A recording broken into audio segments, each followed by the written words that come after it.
What's up, y'all? We're back out here on the range on another hot summer day, but as you can see, this time I'm dressed for the occasion and ready to head quack to the hood.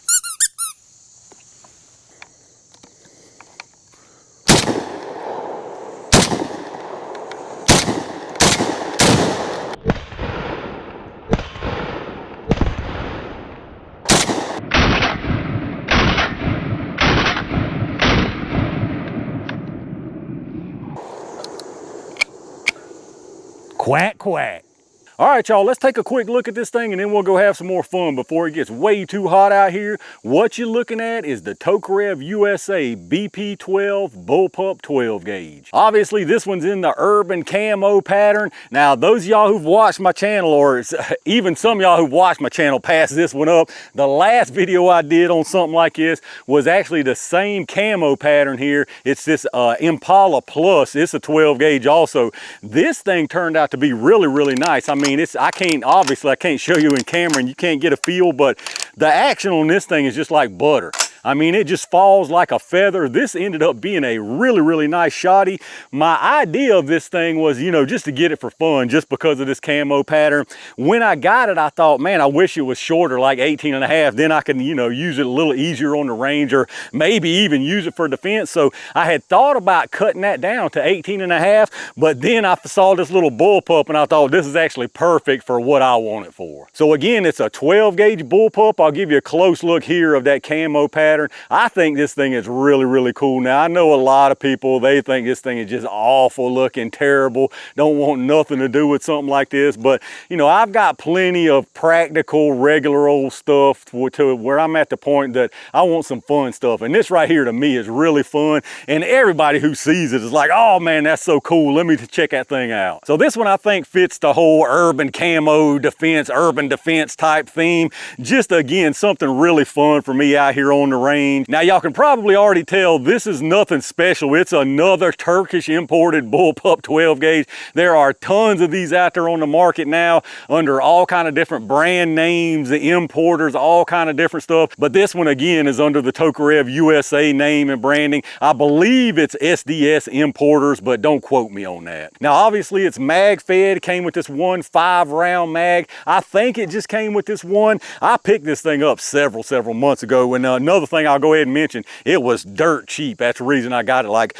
a sub 300, well sub 300. So again, I got it several months ago, so I can't remember if it came with 1 or 2 mags. I think it was just 1. Now I did pick up a 10-rounder from them for it, and they also, it's the same standard, I believe they call them 1919 mags. All of these bullpups, or most of these bullpup 12 gauge and the AR style for that matter, take the same pattern of mags. This one right here happens to be out of the Panzer BP12 that I have, and it fits absolutely perfect. And then the last few little things it comes with, obviously you got your instruction manual. It actually has a really nice parts diagram in there. You got a little cheapy canvas sling they give you. You got a takedown tool there. You got a trigger guard. And then you've also got your heavy gas piston, which I've got the standard in there right now. And you got a set of chokes. It comes with the cylinder choke, and then they give you full and modified, and then your choke wrench. These are Benelli mobile style or mobile pattern chokes. And a real quick mention, since that tool reminded me, I can't remember if I actually took this thing down and cleaned it and checked it out. Normally I do with every new one that I get, but I got this again so long ago, I knew I wasn't going to be using it anytime soon, so I think I put it off, and I don't think I ever broke this thing down. So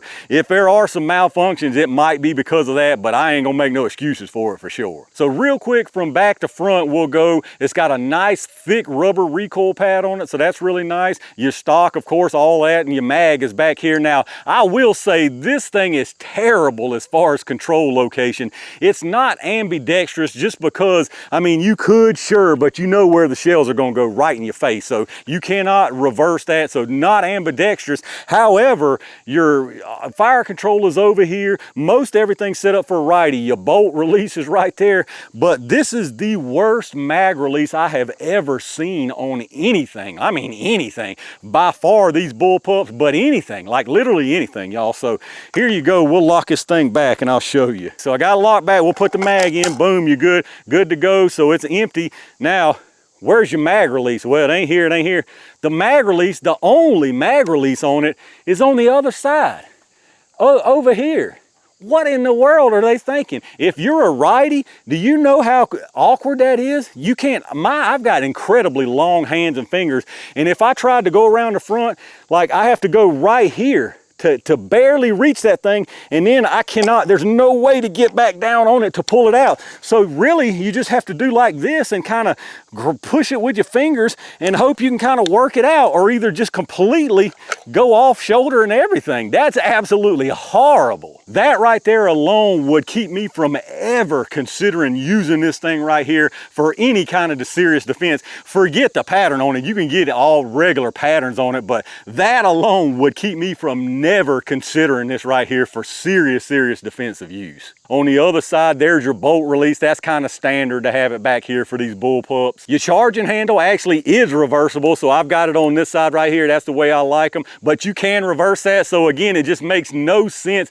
It's like half of this thing is ambidextrous, yeah, half of it's ambidextrous, a quarter of it set up for a lefty, and a quarter of it set up for a righty. It's just completely weird. But moving on along right here, again, there's your fire control group. That is not reversible. I mean, maybe you could. It's got markings over here, but it doesn't have the little stops on this side, so I don't know if it would over rotate or what. It does have a lot of nice pick rail space all the way across the top, and then a lot of it down there on the bottom. Barrel nut on the end, and then again, it is threaded for chokes. I've got the cylinder choke in here right now. And then as far as sights, they did send you this little set of flip-up sights. Nothing fancy at all, but seems to be good enough to get the job done. And then of course the big benefit of a Bullpup is you got a really compact, nice package, really compact, but you still got a full-size 18.5-inch barrel in ballistics. One thing that comes with it that's a big downside is normally the triggers on these things, and this is really no exception. It's not horrible, but it's not great by any means. So no real take up on this thing at all. It's right there, pressure the whole way. Nice steady pressure, I'll have to say, a little bit notchy. Reset is very nice. It's really strong, audible reset. No take up after it. You're right back on the wall. And then just a pressure. As far as poundage, I mean, it's hard to say. 7, maybe 7, 8, something like that. It's really hard to guess. But that's really about all there is to this thing. Once you've seen one of these Turkish Bullpup shotties, you've kind of seen them all. There's not a whole lot of difference between them. Now, I do have, again, the standard piston in this. I think they recommend anything above like 1.25 ounces to go to the heavy. I'm not changing it to the heavy for anything out here. As long as it's under 1450 feet per second, I'm not concerned about it at all. So I've got several different things out here, some 2 3/4 and 3-inch. If I didn't mention that, I probably didn't. It's chamber for 2 3/4 or 3-inch. So I've got a pretty nice variety to run through it and see if I have any problems. Let's get on over there and have some more fun. All right, I got us a little bit of a gallery set up here to figure out where my impact is. That whole first group was all clustered pretty low, so I did a little bit of adjustment on my front post. Got us a couple of ducks, a couple of bottles, and a can of shaving cream. Now I've got 5 rounds of Wolf double alt buck loaded up this time. That first group was number 8 Winchester Fast Dove high brass. So let's see what this double alt does. Get the ducks first.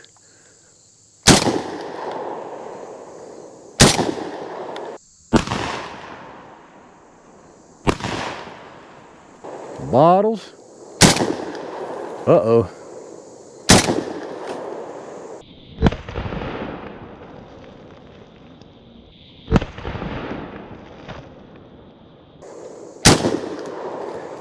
Uh-oh, that was all 5 of them. Let me get another one, try to get that shaving cream. All right, let's try that again.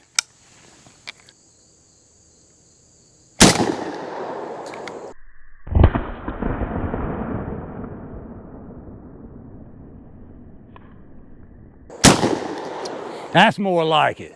All right, looks like I'm impacting still a little bit lower than I want to be with the sight picture that I want to have, but I'm gonna see if I can figure it out without messing with it. I don't feel like dragging my bench out here in this heat, so I'm gonna just do it standing up here. I've got 5 Winchester Super X 2 3/4 inch slugs in here, 1-ounce slugs. Now, these are moving 1600, but I ain't changing this gas piston out today in this heat for nothing. A few rounds here and there, I ain't a bit concerned about that, so I'm just leaving it like it is. I think I'll send these out to 25, and I'll just make me a impact mark here first to use for my other ones. See if I can figure out a hole that'll work for me.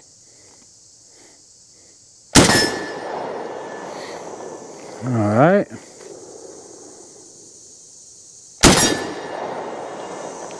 Oh, see, that was low again. Brought that up. I think I brought that a little too high. I'm gonna go right here to this little round down here, see where I mark it. That was still low. Let's try this other round.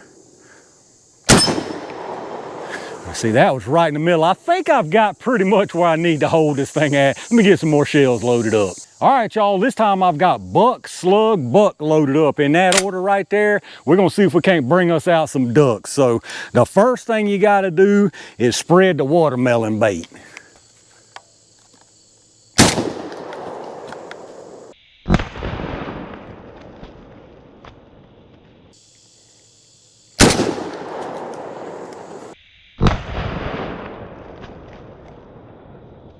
And then you call them on in with the boom boom.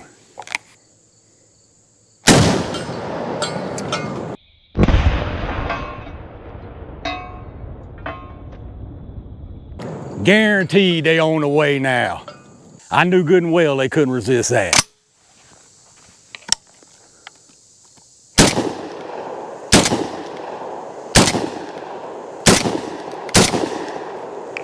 Now let's see if we can wash away a little of the evidence.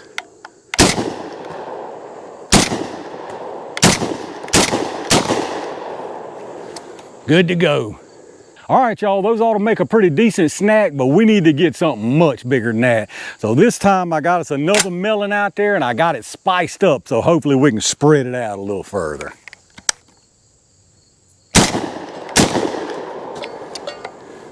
That didn't go as planned. Let me see if I can take care of that again. All right, let's try that again, y'all. It's hard to believe all 9 pellets hit that watermelon and missed them boom booms, but it sure enough did. So this time I got 5 more rounds of double-aught buck. We're either gonna get it up when it's up there or once it plops on the ground.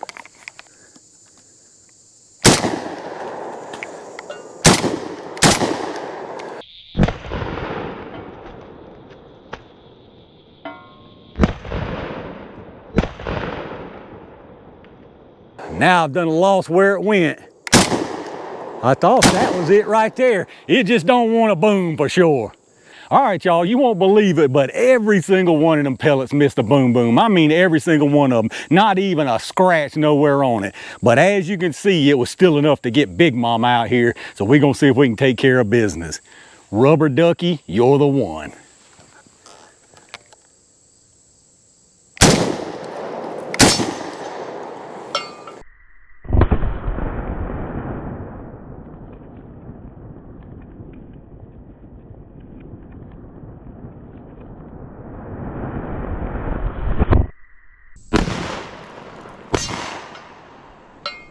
That right there will make bath time a whole lot of fun.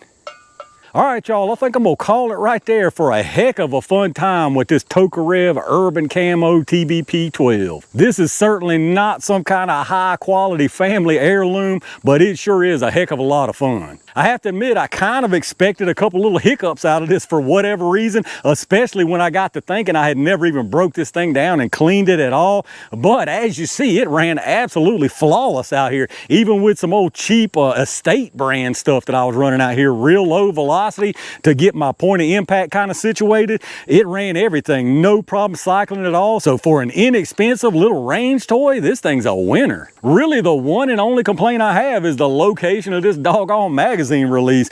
Again, just for that alone, there's no way I would consider this for serious like home defense type use at all. Now out here on the range, it didn't really matter because I'm not in a hurry, not trying to, you know, it's not dark, I'm not under stress or whatever, I can take my time. But a stressful situation, if you were to have to make a mag change, if something jammed up or whatever the reason you had to make a mag change, that right there in the heat of a moment would be very, very awkward. But other than that, after this first outing, I don't have any other complaints about it. But let me know what y'all think about this thing. Do any of y'all out there have one of these from Tokarev, SDS imports or whatever? Do you have a different one of these little Turkish Bullpup 12 gauges? Let me know what you got and let me know what you think about it down in the comments. If you did enjoy the video, take a second if you would and hit that thumbs up button, subscribe to the channel, and make sure you've got those notifications turned on so you get notified when I upload new stuff. Reminder again to check out those affiliate links in the video description. Anything you pick up after hitting those links, I get a kickback from them towards the channel, so I really do appreciate that. Again, a big thanks to all my range gang members and every single one of y'all for supporting the channel. I had a lot of fun with this thing out here today, and I've got some really good stuff coming up, so stay tuned for that. And in the meantime, stay safe, stay prepared, and I'll see you soon.